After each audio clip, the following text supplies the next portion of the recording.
তো আজকে দেখো ক্লাস 6-এর ইংলিশের ডাফ অ্যান্ড ডার্টি যে বইটা রয়েছে তুলসী প্রকাশনীর এর 230 পেজের যে এক্সারসাইজগুলো রয়েছে সেগুলো নিয়ে আজকে আলোচনা হবে। তো আজকে কোন স্কুল দেখো, আজকে হচ্ছে Dum Dum Kishore Bharati high school, Bharati high school HS. তো দেখো এর এক্সারসাইজগুলো আজকে করানো হবে।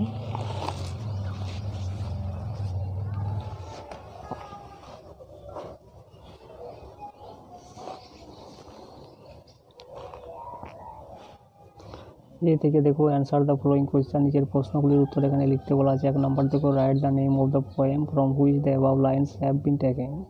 অর্থাৎ এই পোয়েমটার নামটা লিখতে বলা হচ্ছে যেগুলো কিন্তু এই উপরে যে লাইনগুলো সেখান থেকে নেওয়া হয়েছে। তো দেখো the name of the poem is the rainbow from which the above lines have been taken. দ্বিতীয় নম্বর দেখো who is the writer of the poem, অর্থাৎ এই পোয়েমের রাইটারকে।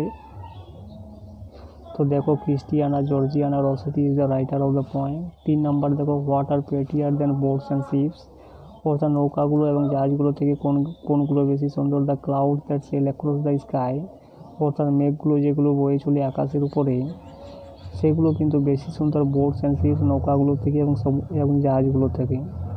এরপরে বিগুলো দেখো টিক দ্য কারেক্ট অল্টারনেটিভস।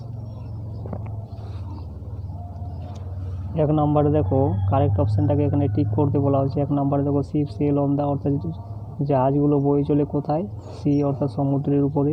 এবং দ্বিতীয় নম্বরে দেখো cloud sail across the sky, অর্থাৎ মেঘগুলো কোথায় বয়ে চলে, আকাশে। এরপরে দুইয়েরগুলো দেখো মেক মিনিংফুল সেন্টেন্স। এরপরে 1 দেখো এখানে শিপস দেওয়া রয়েছে, the ships are unloaded in the port, অর্থাৎ জাহাজগুলোকে আনলোডেড করা হয় পোর্টে। এরপরে 2 নম্বর ক্লাউড দিয়ে বাক্য রচনা করতে বলা হয়েছে, তো there is a lot of clouds in the sky. এরপরে গ্রামার অ্যান্ড ভোকাবুলারিগুলো দেখো 3-এর দেখে fill in the blanks with suitable article. তো দেখো অনারেবল দেওয়া রয়েছে, তাহলে এখানে অ্যান বসবে, তাহলে Brutus is an honourable man. দ্বিতীয় নম্বর দেখো the house is beside the Ganges, তো গঙ্গেজ রয়েছে, এখানে দা বসবে। এরপরে 4 নম্বর দেখো আন্ডারলাইন দ্য প্রপার নাউন্স, তো প্রপার নাউন এখানে হবে দেখো রাহুল সানডে। আর এখানে দেওয়া রয়েছে দেখো দমদম রবীন্দ্র ভবন।